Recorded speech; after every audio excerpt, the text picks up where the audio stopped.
Welcome to the GP Podcast, where we come together to explore topics that surround our walk with Christ. I'm your host, Dan Royal, and I'm thrilled to have you join us today.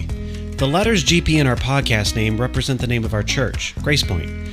Our main campus is located in Naperville, Illinois, but Grace Pointe also has a campus in Plainfield.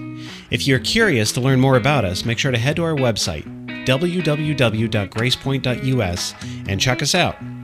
Also, don't forget to subscribe to this podcast so you don't miss any new episodes in the future. Now, whether you're a longtime member or someone new who's interested in Grace Pointe, this podcast can be a sanctuary for you to learn more about God. Our topics will always center around the Christian faith, and each podcast will typically feature another host or guest that has a heart for and a knowledge of the topic. We'll answer questions like how to get more from your Bible study, or how to grow your small group, or what the point of baptism is, or maybe even how to work on your prayer life. But regardless of the topic, we will always aim to lead you into a deeper understanding of how Christ wants you to live your life, and how to grow in your walk with Him. Join us now as we grow in Christ together. Well, thank you so much for joining us again on our GP podcast. I'm Dan Royal, the host, and I'm really excited for this podcast for a couple of reasons. First of all, that you stopped and you pushed all the right buttons to tune in to this specific podcast.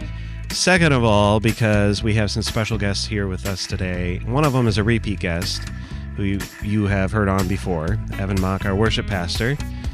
And I always pronounce your last name bad. It's incorrectly. It's Mack, Evan Mack. And then we also have Luke Kerber, who joins us from Grace Pointe Plainfield, and Dorothy Foster, who works with us up here at Grace Pointe Naperville. And I'm just going to let each of you guys introduce yourselves. But before I do, the topic today is serving in the church. And as you heard in the intro, each of these podcasts are covering one of the 12 parts of the engagement process, engagement steps here.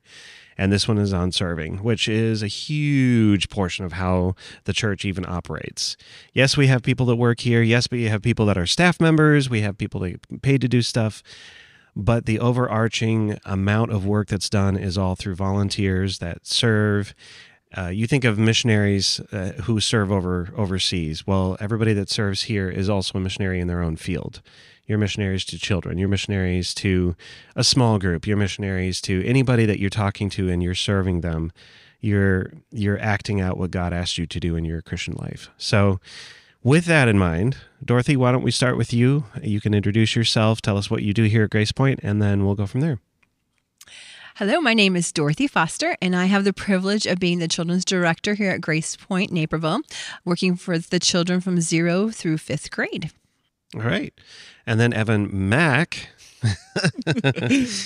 why don't you take it from there? Yeah, I'm Evan Mack. Obviously, I've been on the podcast here before. So I'm the worship and creative arts pastor here at Grace Pointe. So I oversee all of our Sunday services. Myself, as well as our production director, Brian, we oversee the whole, all of what makes Sunday services happen. So I lead the whole team with Brian's assistance when it comes to leading our tech and production ministry. So that includes roughly, on a given Sunday morning, somewhere in the marketplace of about, 15 volunteers who are here all Sunday morning from, we get here at 6:35 in the morning, get ready for rehearsal, and we're not done until, honestly, we're probably out of here at about 1 o'clock. So it's a long day, but we have a great team. And so we have a team of about, 40 something volunteers who just, are just awesome. They're rock stars. They're amazing people and just love serving the church and love serving the Lord with their gifts that He's placed within them. So it's really cool to lead that team well and be able to do that with them. They're amazing. And Luke, right before I get to you, I'll put in a little info section here. Part of the reason I'm having Dorothy and Evan on are because they both lead large teams of volunteers, and they both work with an amazing group of people that are serving every Sunday, every week, some of them day in and day out. And so they are bringing the perspective of two people that lead these groups of volunteers. And then Luke, you are a volunteer. Mm-hmm. I lead volunteers. I run our Awana program too. So awesome. Yeah, so I can speak on a couple areas as well. Well, how long have you been at Grace Pointe? And tell us what your main... So Luke Kerber, I've been with Grace Pointe for, 15, 16 years. Wow. Wow. Nice. I started at this this campus, the Naperville campus. My wife and I, just to give you a lowdown of who I am. So Sure. my wife and I were going to North Central College. I'm a graduate of North Central. Met my wife there, got married there. Anyone listening who is a high schooler going into college, do not get married in college like I did. Not to say that that's bad, but got married in college. My wife and I were looking for a church, and I grew up Catholic, and then North Central is Methodist, and I became really close with Lynn Priest and Jeremy who's over there. I know him, and so got to know him over the time there. And he actually mentioned Naperville, which is how I came here. Okay. And my wife grew up Baptist, so polar opposites, right? And so we wanted to find something, and I was stumbling in my faith at the time. My wife really helped kind of guide me back to my roots, and we found this church and started going here and met Dan Painter before he went to Plainfield. And we were looking and found that the high school was running a Plainfield campus. And so we went over to the high school, and that's where we started. And so it's crazy. Like, we've been there ever since, and multiple journeys as the church has kind of been moved and finally at its current location. So it's been a true blessing. So you serve with Awana, but you also you help out with the tech team as well? Yeah, so I run our Pro Presenter program, and also help with sound. Work with Matthew Schmidt, who's in charge of the ministry. So I volunteer there. I was volunteering in the kids ministry for a long period of time, thanks to Alice Harder, who was the first reason why I started becoming a volunteer. She was good at that. She's the one, the master at tapping on the shoulder. Yes, right. So, and that's where I learned the tap on the shoulder. Like, oh, you're new here, great, awesome. Do you want to help? That's awesome. We need help. That's awesome. So children's ministry. But then when COVID happened, with all the stuff we had to really redo on the sound and Pro Presenter side and building everything, Matthew and I, everything that we were doing outside of everything else, we stopped and really just focused on what we were doing there. But I still stayed with Awana because no one said, "Hey, I want to run Awana." So I've continued to run Awana as well over the last couple of years, or I guess it's been like 10 years now. So it's not a couple anymore. So yeah, it's over a decade. Alice was the other tapper. Like, hey, we need a game director. You would be great at that. What do I do? You just play games, okay? And then here we are. So there's a lot of little people management there too going on. Yes, which Dorothy is very familiar with. Absolutely, yes. And then, so that's all the volunteer work you do. What do you do as your day job? My day job, so I work at Aurora University. Okay. I've worked there for 16 years, actually. Wow. Actually, after graduating from North Central, I actually worked at Napier Settlement for a short period of time. Oh, cool. Not everyone knows that I was a blacksmith there for a while. Oh, cool. Sweet job, by the way. Like, when you get paid to make fires and build things, it is awesome. So, but then, and super unsafe too, when you're wearing wool in front of a 4,000 degree fire. Terrible idea. A little 2-year-old sitting there feet away from you. As you're hammering and sparks are flying and they have no safety glasses on or anything. Yeah. Super safe. But then started working at AAU, worked in enrollment for many years. Then went over and led our graduate program as a director for graduate enrollment for 3 years, 3 or 4 years. And then now I'm the assistant director for academic advising. Okay. So I run on the undergrad side there. So it's been a fun journey. So higher ed my whole life. So working with that, I've worked with children a lot. So from all age groups up to college has been my life. So yeah. Okay. Good. Well, let's now that we know everybody, let's start off with the big picture. Why do you think it's important to serve in the church? Why is serving in the church important? I gave my own 2 cents at the beginning here, obviously, but let's start there. Jesus served his 12 disciples, and that was his community, his tight-knit community. Yeah. And so he served them by washing their feet. And so his example was all serving. So why we should be serving our community, our church community. Yeah. God calls us to do it. It's in Scripture, right? There's multiple places. I think Ephesians is one. I think it talks about it in First John. Like there's multiple. He provides places. the harvest. Yeah. He needs the workers. Yes. So, Yeah.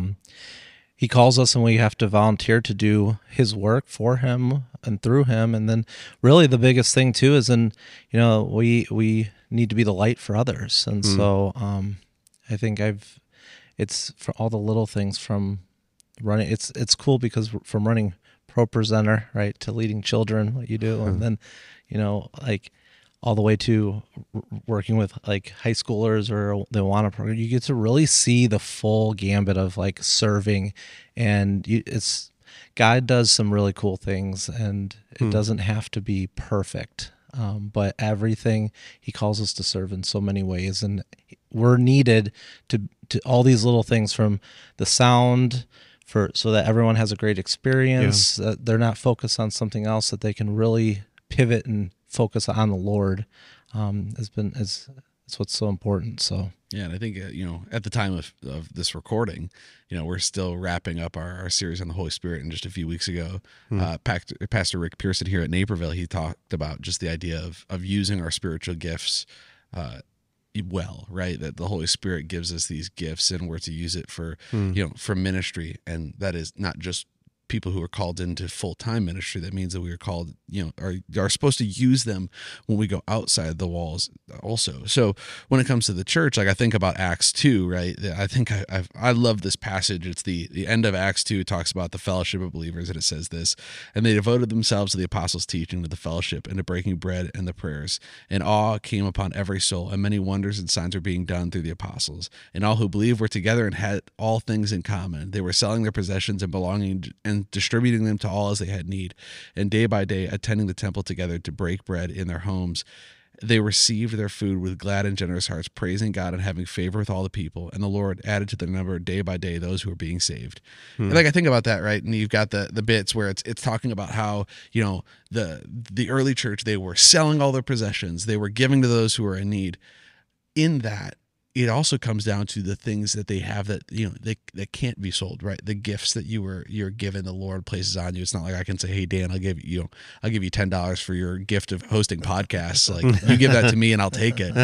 It's stuff that only you can provide. Like, there's things that only I can do in ministry, because it's the things that God has intentionally created me with. There's stuff that Dorothy and you and Luke, that you guys both do, that is only possible because the Lord has gifted you with it. And it's our responsibility to worship the Lord with those gifts, right? What a shocker. The worship pastor brings up worship. It boils down to worship, right? That we honor the Lord with our service, that we say, it's not about us, it's not about our plans and our desires. It's, Lord, you've given me this. You have placed this within me.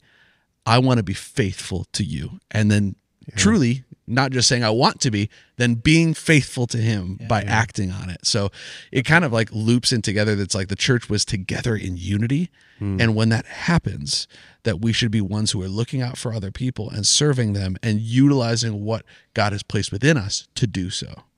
And just add on to that, God does not need us, but He designed us to serve others, because that brings us closer to Him.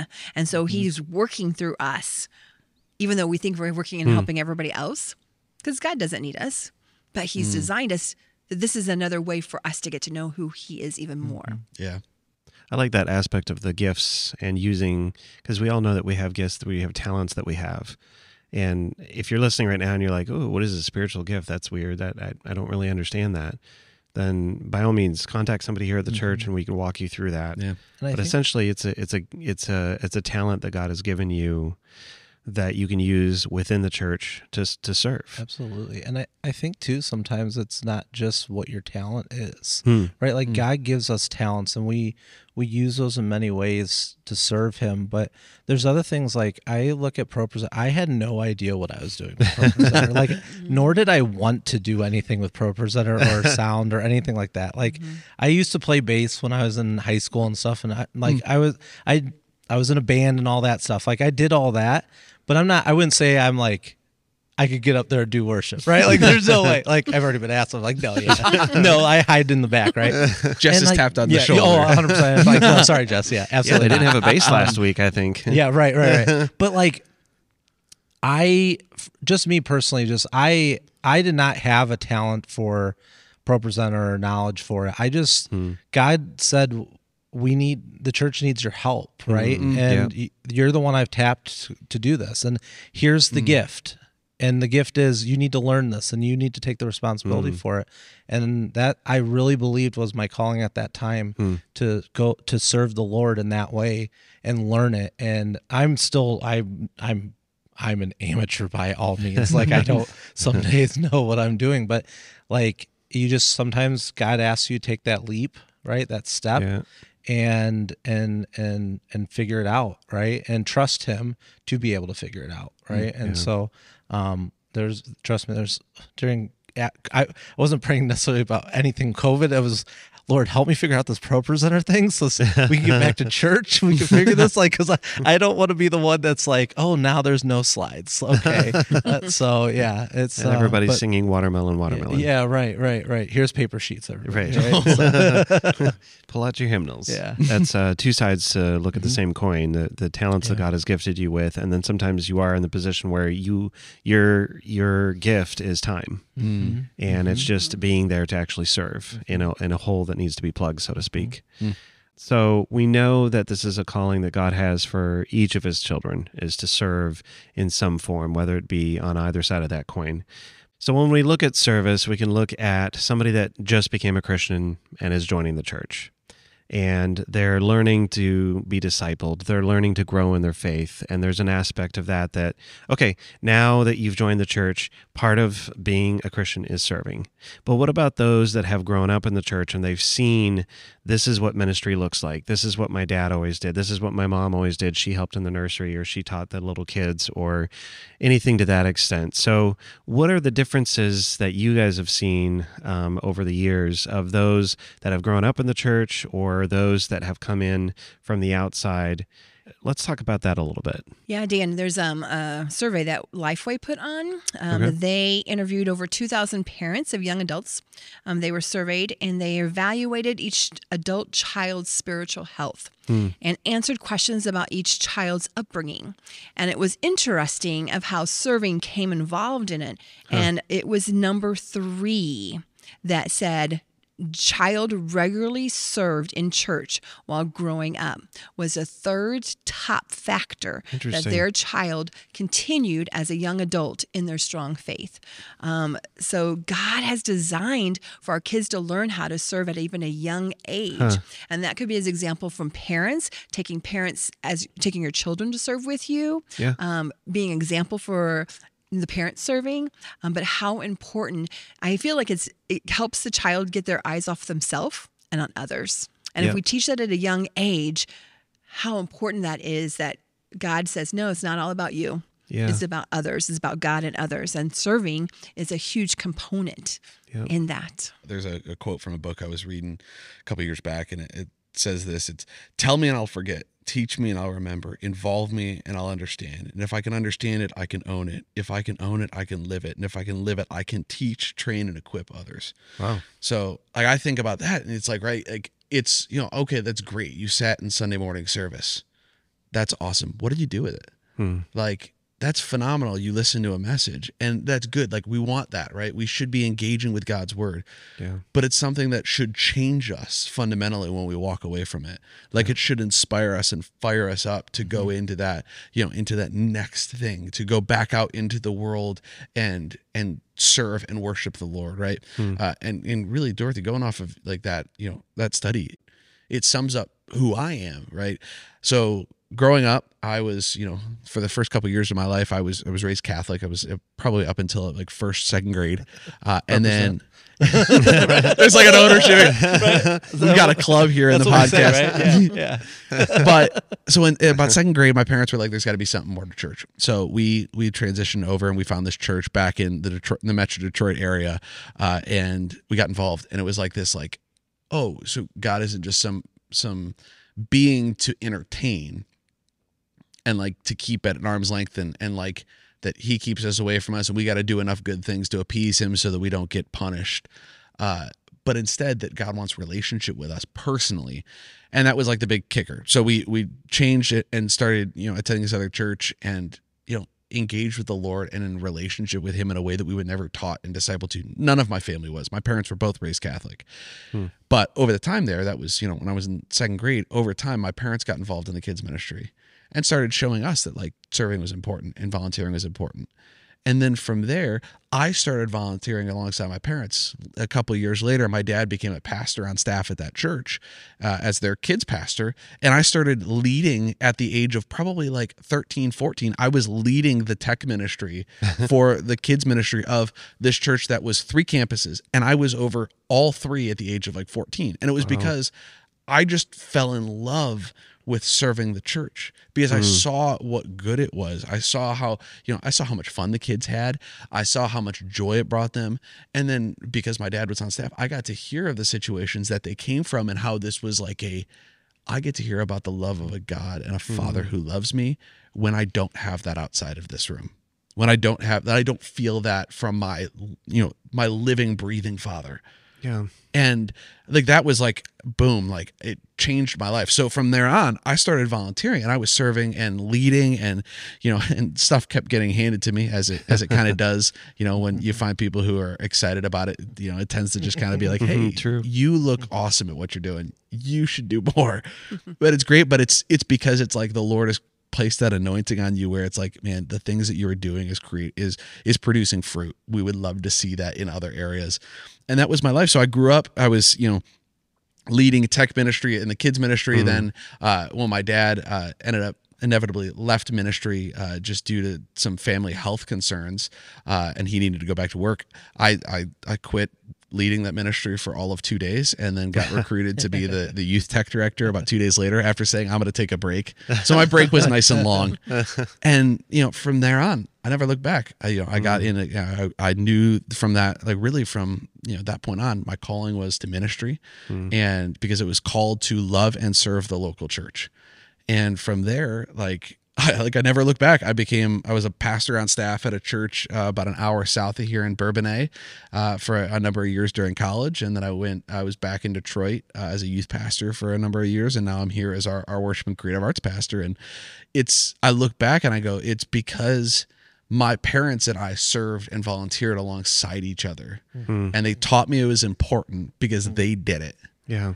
And they taught me that loving on the local church, both, not just financially, right? We don't just give so that the church can do its thing because we see it as a good thing, right? Yeah. We give because we're called to be doing it and called to be faithful in it. And then we serve with our time as worship and giving because we're generous with our time as well, because we're showing people that they matter.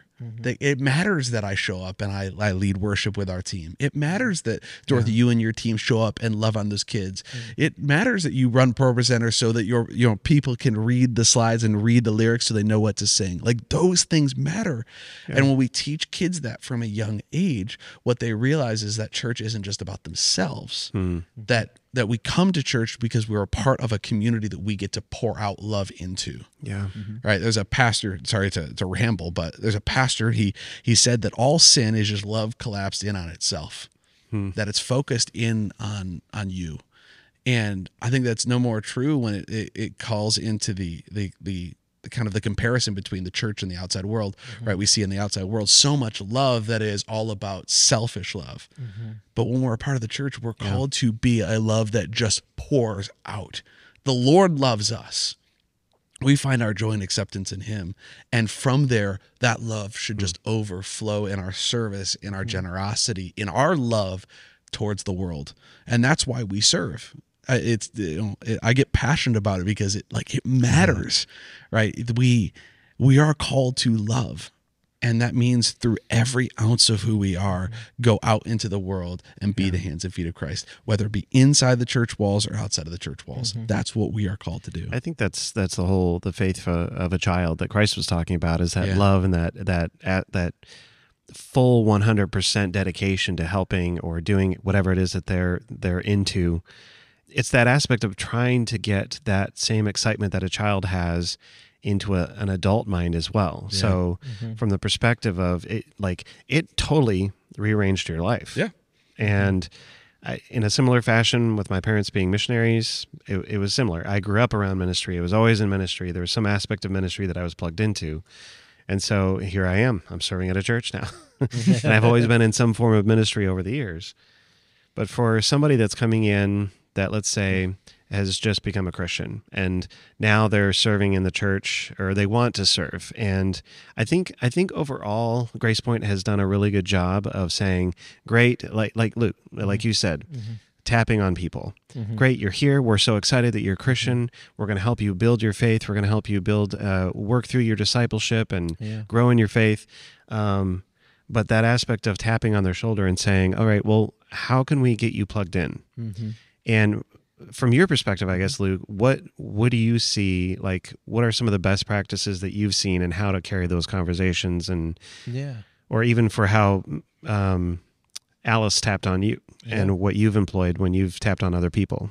Man, just looking back when Alice tapped on my shoulder, I mean, we went from here to the high school, and it was like the same day that we met Alice, and she's like, by the way, we need some people to lead children's ministry. You wanna help?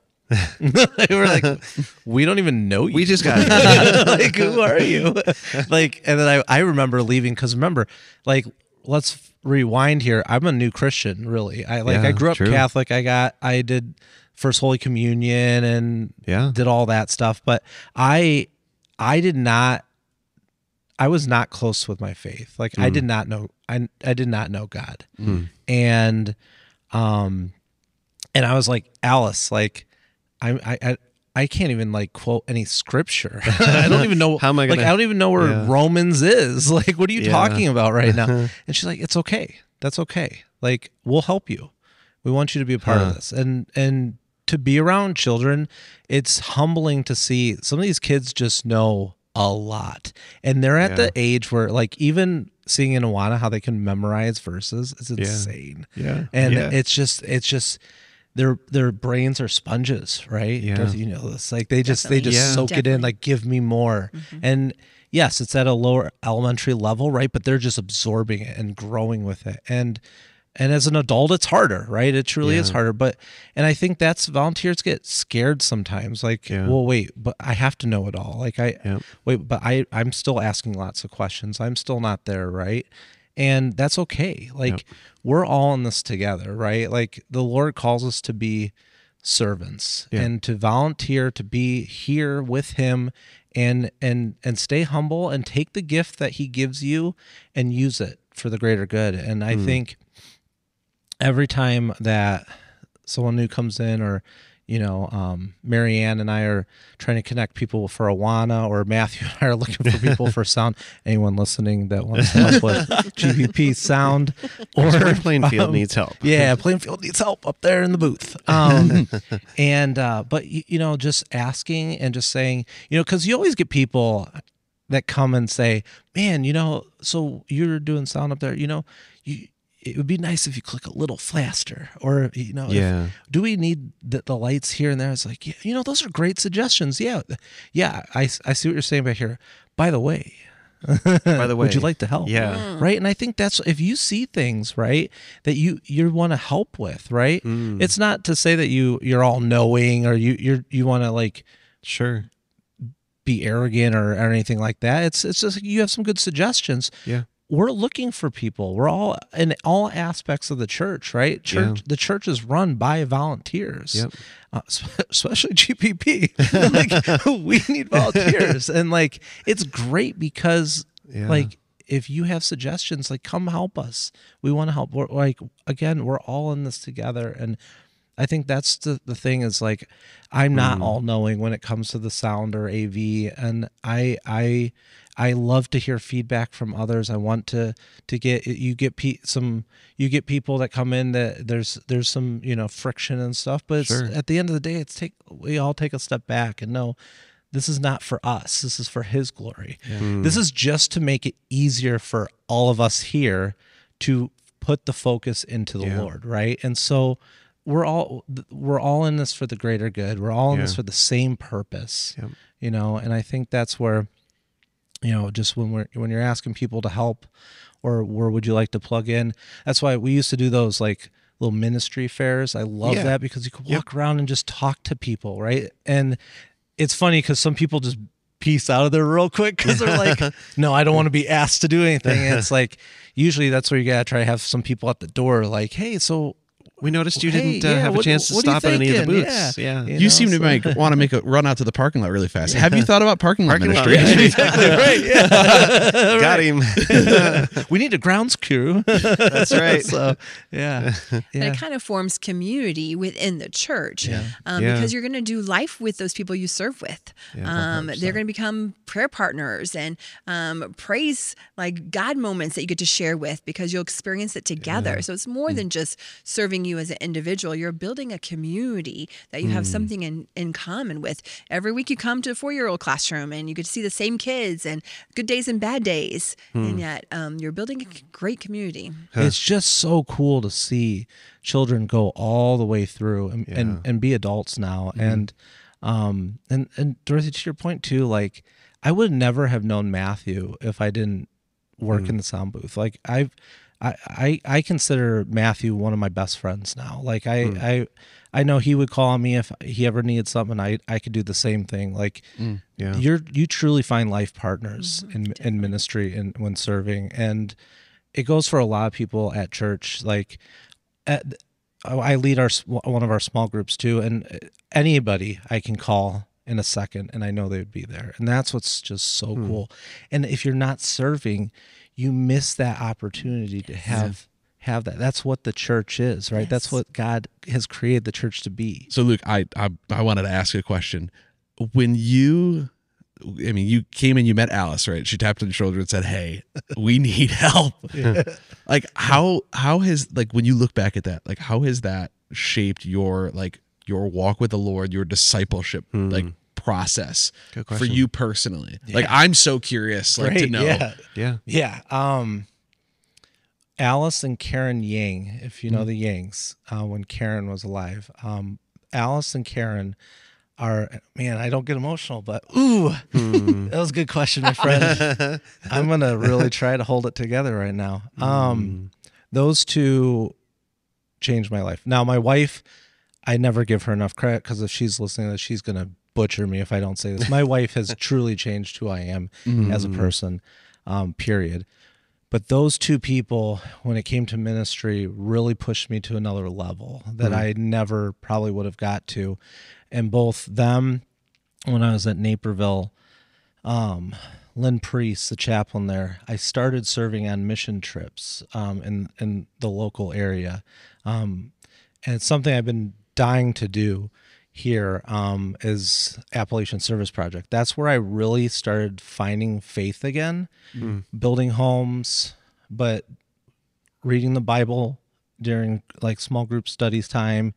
And North Central didn't really push it, right? But I started doing it because it was like, well, I'm a Christian, right? I grew up Catholic. I'm a Christian. Like I need to get, like, let's do this, right? So started doing worship songs and reading the Bible, and between building these homes, and then just seeing how blessed people truly are, like, and how people are just so faithful, even in some really tough, they're in really tough times, and they still have a love for Christ. And that really like changed me.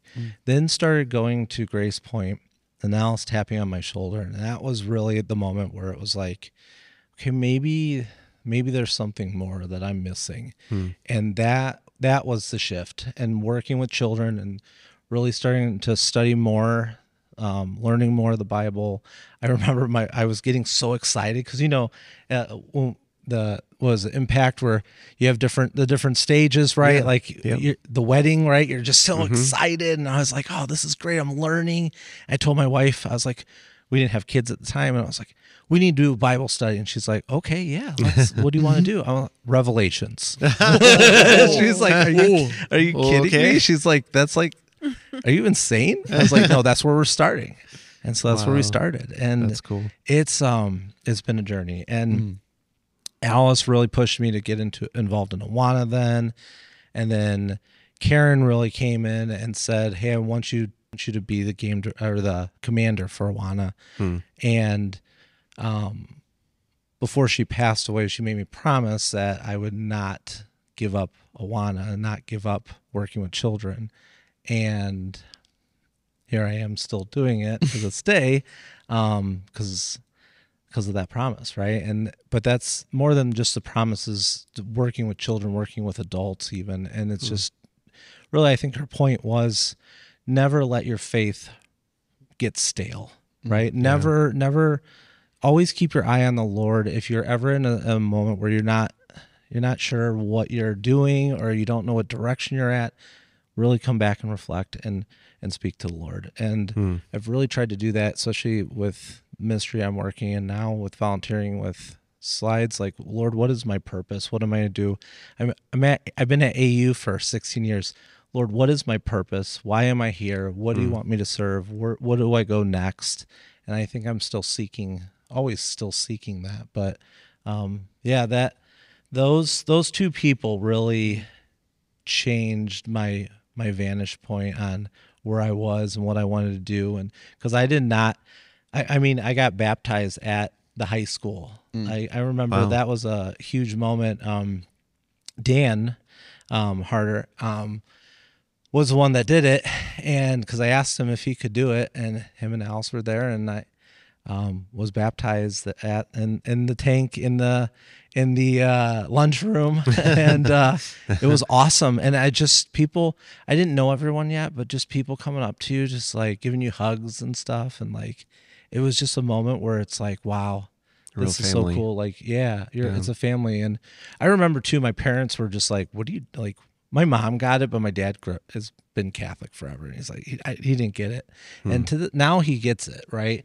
But it took years to understand, because my sister she grew up Catholic, and then she started going to church again and seeing all the volunteer work that I was doing and all the things I was doing too. It like really made her start asking more questions, and then she went on to ministry.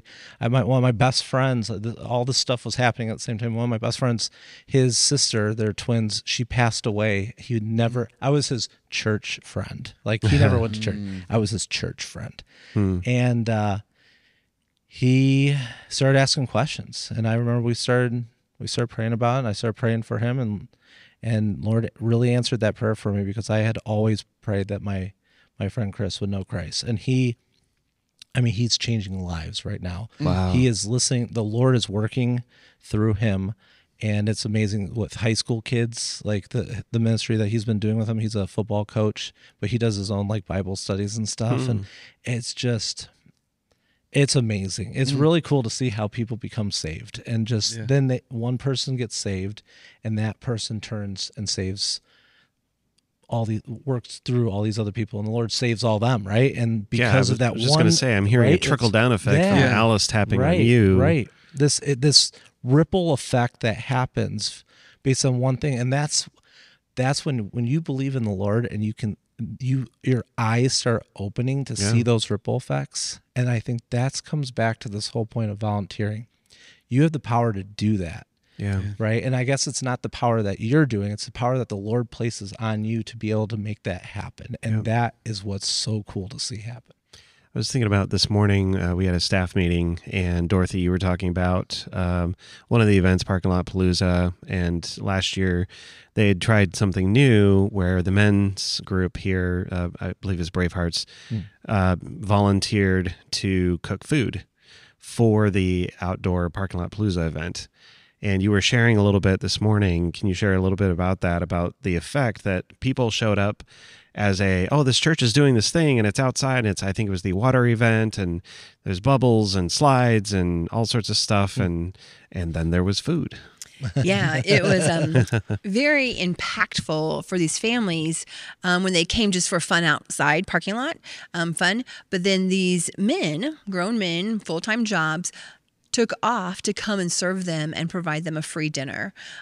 They just couldn't believe that they prioritized that they wanted to serve others and love on others by cooking them a free dinner. So it can change lives just by the example of serving. And the big thing, like even you were saying, Luke, you got to tap on the shoulder. Asking is the biggest thing. Yeah. So if you are serving right now, who is God putting on your heart to ask to serve alongside you? Join your team, join your committee, because it is, if you're not serving, you're missing out on some blessings that God has for you. Whether it's learning or blessing someone else, you're missing out on that. That's a good point too. Asking your volunteers to keep an open eye to tap on other people as well. Because as a leader of ministries, you think, oh, I need to find all the volunteers. It's my job, but it's not. It's everyone's position really to look for that next person that can step up to the plate. I'm sure, like Evan, you're looking for people all the time too. It's the same situation. So we've talked about serving in general. We've talked about how important it is as a Christian in a church to be serving and serving others, tapping on others to encourage them to serve. Let's say someone has just volunteered. What is your process of onboarding? How do you train them? How do you work with their schedules? Let's say it's a stay-at-home mom who is divorced and she has 4 children and she has a very limited amount of time, but she wants to help. But she always brings the smallest with her because he doesn't have a babysitter. Think of it that concept. How can you work with all of their life situation, but still get them plugged in? But the first thing you do is we meet with you and we hear your story. We hear your God story. We hear how God is working in you. And then finding out your availability, finding where you feel the Holy Spirit is giving your talents or your interests, that you're interested possibly in serving. Yep. And so there is, of course, background checks and some forms to fill out for logistics. But the neat thing is we encourage you to come and shadow at Naperville. So if you're interested in Awana, okay, come and shadow a second grade classroom, or come shadow a Sparks. And that means you have no responsibility. You're just there following someone around. Maybe you're interested in a Sunday morning, or maybe you're just interested in being at home, cutting out preschool crafts. We have so many preschool crafts. And so you can be at home help. We have some people that come on Wednesday mornings and help us prep things for Sunday. There's always something that God has planned someone to come help and serve, like so many different talents and needs. And there's always an on-ramp and an off-ramp. There's a season where we're always supposed to serve, but that serving may look different depending on your season of life. Sure. Yeah. So some seasons, maybe your summer, you're a teacher, and so you have a lot more availability in the summer. So maybe VBS, you can give me all 5 days. But then during the school year, maybe, your season may be a little different. So, but you shadow. And then after that, we connect with you again to see if you're something else that you want to shadow, see if something else you want to see. And then we ask you to pray about it. Where does God have you that you want to try it out for once a month or twice a month or every Sunday? And then we follow up with you to see how that's going. So I like that. It's a lot less of a stressful feeling like, oh, I need to know everything about this right from the start. Kind of like what you said, Luke, where you're like, I don't know anything about Purpose Center. So you on board you start off by shadowing. I like that idea. It's a less of a stressful situation. How does that work for you, Evan, in worship, with worship team, with singers, or maybe it's somebody that hasn't sung very much, but they still want to sing and they have a good enough voice to do it? And how does that all work out? And then I guess the question is too, how do you kindly say no if they're not quite there? Sure. Well, the fortunate thing is that it's rarely a no, and it's more often than not a not yet. And if Not it is yet. a no, Yep. it's a no from typically the volunteer rather than from me, because we're not this isn't a professional production. We want to do things excellently, right? We have a standard of excellence because we're glorifying the Lord. Yep. And if we have the capability to do something super, super well, we should do things super, super well. So we'll talk kind of like, I'll start off with like, how do we go from somebody who wants to jump on the team to being fully in and embraced in it? So typically what we'll do is we'll go through a process. It's a 4-step process. And you've probably heard of it before. It's a pretty common approach to training. It starts off with, I do, you watch. So you come and join me as a volunteer. You'll come in for what we call an audition rehearsal.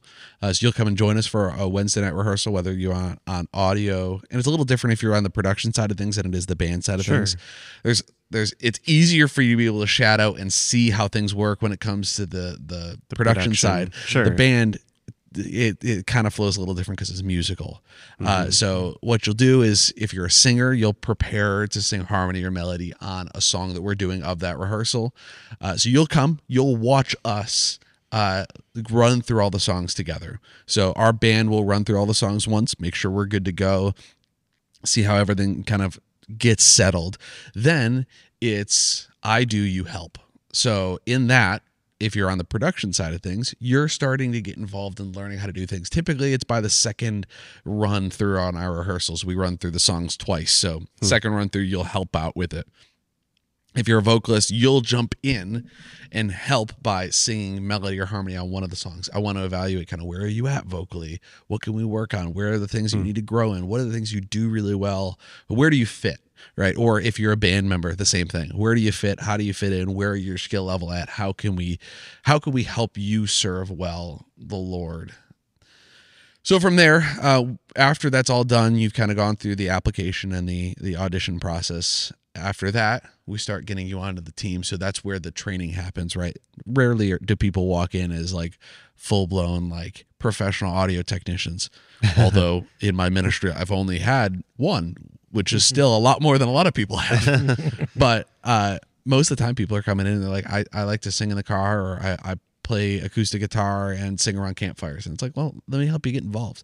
Yeah. So after the audition process, then it'll be a you do, I help. So you'll jump in, you'll be a part of this team, you'll be scheduled on, but Brian or myself will be there right beside you, or in my case, if you're up on stage with me, around you, and we'll help you with the process of being able to like kind of how do things work, how do we run rehearsals, how do you use the in-ear mixer, or how do you I don't know. How do you play with the team? Exactly. Even, yeah. So all of those things. So I will help you in that process. One of our team members will help you in that. And then the last bit is Sunday morning, right? So it's over two rehearsals, or like kind of over two rehearsals on a Sunday morning, right? That last bit is the you do, I watch. And so for our team, it's, if it's Brian and his production team, you are running sound and Brian is just watching. If something goes wrong, he's right there. You're all good. You don't have to worry about it. Or if it's on stage, typically I'll be leading and you'll be alongside with me. But if something goes wrong, I got you. It's going to be fine. We got a good team that'll be around you. Like, it's never, especially for us, it's always like there's a lot of nerves associated with it. But I honestly think our team is so good and so loving and gracious and flexible that we got each other. Like, it's a team for a reason. Yeah. It's not just like, solo people doing their own solo thing. It's we play together and we listen for each other and we're doing things together. So that's kind of how it goes. And it's similar to Dorothy. Like, we have an application for the sake of, I want to get to know you. It's not like a job application. It's like, hey, who are you as a person? What do you like? What are you passionate about? And then we go from there and kind of figure out how do you plug into this team well. So, that's how we get people in and involved. And we're always looking for people. There's tons of stuff to be doing.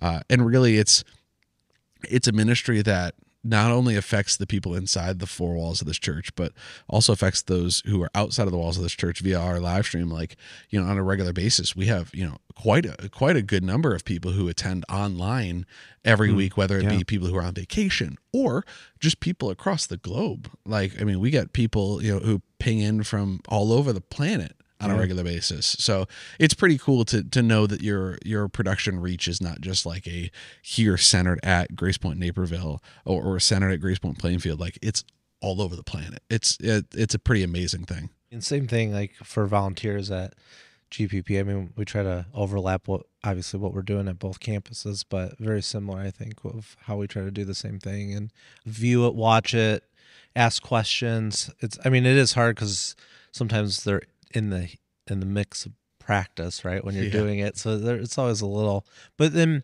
because we got to remember volunteers, right? Like, they're coming from work or they're doing this or they're doing that. Like, they're trying to find a way to serve. They want to serve. So like I have to find a way to get there. Right. And I wasn't going to go to Thursday's practice, but I'm going. And so I've been at church all week. But that's the way it goes, and that's okay. Right. Yeah. And that's okay. And it's great to see when people do want to help. And, and then use their talents in various ways, or want to learn new things. Like, yeah, I'll come up there and just push the button. It's like, well, it's a little more than that. But if you're willing to at least hit the button, we can teach you the rest, right? And if you're willing to learn, you're willing to put your phone away when church is happening, stay focused and on point, we can teach you, right? And so I think that's the thing, like, other than sometimes musical instruments, not everyone can always do that, myself included. You don't want me up there singing, but a lot of things can be taught, right? Yep. And a lot of things can be shown how to do it, and then allows more people to help volunteer in those areas. So. Let's say we have somebody that's listening right now that has been pondering the concept of serving, and they just have not gotten to that point yet. How would you encourage somebody who's considering serving in the church but is just not sure where to start with the whole process? I think the big thing is there's no age that's perfect. Young and old, we're all supposed to serve. I think, like, maybe even in that, like, if you're not serving, you're missing out. Like, where? Yeah. Even from the aspect of, like, there's no spiritual age, right? Like, that's even something where it's like, I don't know all the Bible. Yeah, I feel like I've disqualified myself because I'm not like, I'm not knowledgeable enough. I'm like, trust me, the Lord wants to use you. He used so many people who are not the most qualified, yet he, that brings me back to an old quote. God doesn't call the qualified, he qualifies the called. And so he's called you to serve. He's called you to be a part of the church, and that means serving, right? Yeah. What are you called to do? And he will had no idea, right? Yeah, exactly. They didn't know what they're doing. What are you like? And then they're the ones that wrote it all down that we are reading, right? Like, and I kind of say, until God calls you home, there's no retiring from serving. Nope, I agree. But if you have questions, like anybody right? That's serving can help. Anyone serving, like, we do have a hierarchy, and that's the way it's supposed to be. That's what leadership is, and that's how it's supposed to run. But it's a church, it's a family. You can go to anybody to ask the questions. And so I always say, flip the back of the bulletin around, and we have a list of all the leaders on there. If you don't know, call someone on there, and they'll get you in connection with the right person. So yeah, I mean, really the same goes for us here. Like, literally, you see something that seems like you'd be interested in it, talk to the person you see doing it at that very moment. Like, if I guess I wouldn't go up on stage and say, hey, I'm interested in vocals in the middle of a worship set. I do advise against that. But overall, like, after service, hey, I really enjoy worship. I'd love to get involved. I have a talent to sing. I have a talent to play an instrument. Like, we're never at capacity. I have a gift. Like, I love ministering to kids or teenagers. God bless you if you love middle schoolers and you love pouring into them. Like, if you like whatever the things are that, like, you love, there is something in the church for you. I love working with doing woodworking or something. There's a place for you. I love cleaning carpets. There's a place for you. I love scrubbing toilets. God bless you, but there's a place for you. Like, there is a place for everyone. And it's just ask someone who's doing it. Yeah. And I promise you'll get to the right people. Yeah. It doesn't take that much, and you don't have to go to the right person, knock on the door, give the right code, and all of a sudden you're entered into the volunteering and serving community. Like, you're welcome. Just say something. Stop by and wait, to talk to someone. Nobody is going to go, oh, hey, I don't have time to talk about volunteering right now. We're like, hey, we will help get you plugged in. We will help get you connected. Yeah, and there's many different roles that you don't even see, like the behind the scene roles. Like, a lot of people think, okay, kids are not my thing. Well, I hope they are. But if they're not, there's still ways you can serve the kids without having to be with the kids. For example, right now they're building a castle. So they're cutting an 8-foot castle, or they're painting, or they're baking. There's so many different things that are needed. Even if you don't see it, if God has put that heart, that talent that you've given, ask one of us. Or even another person is Brandy, who's our connection staff. You can connect with her because she will find the right person to get you connected. But if there's something that you love doing, sewing, we have a sewing elective for VBS, and we have color guard elective. So there's so many different things. If there's something that you love doing, ask, and I'm sure there's a way that we can get you involved. Everything at church is wide open.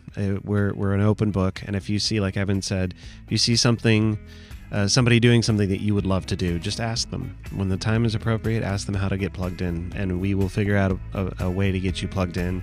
We'll train you, we'll work with you, and it won't be long before you're serving God in that niche that you really enjoy doing. So, well, guys, thanks so much for joining us today. This was really fun to sit down and talk about serving God, and I appreciate your time, Luke, traveling across all of Naperville to get here, and I think you're out in Oswego somewhere. I'm out in Plano, so wow, a little further. That was a hike. But hey, it's okay. We'll get you a meal on the way home or something. And Evan, of course, always good to have you on our podcast, and maybe another one soon. And Dorothy, thanks for joining us today too and giving us your perspective. If you've been listening today, I appreciate your time as well, and listening this far along. There's a lot of easy ways to get plugged in here at Grace Pointe. Check out our website. You can call our main office. You can talk to anybody that you see serving on a Sunday, or anytime you're here, just ask somebody. And if you have any questions, call our front desk. That can help too. So you've been listening to the GP Podcast. I'm Dan Royal. We're so glad you joined us today, and we look forward to talking with you again in the future.